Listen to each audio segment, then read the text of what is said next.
जय जगन्नाथ प्रिय दर्शक बंधु मु आपनकर प्रिय वास्तुशास्त्रविद ज्योतिर्विद श्री विनय कुमार।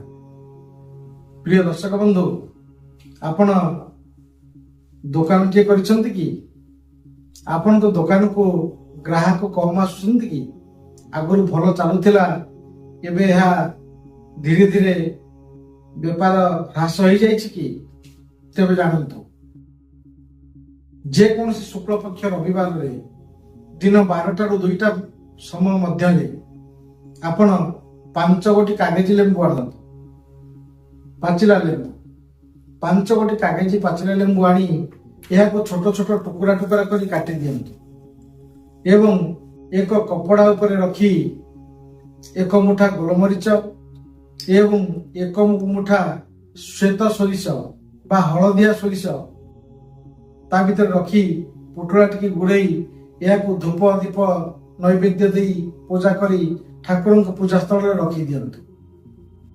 परदिन सकाळु आपण दुकान खोलिबा मात्रे एही पुटुली टिके नहीं कौन सी निर्जन स्थान रे बा दूर जगार गोटे छोट गात खोली पोती दियंतु।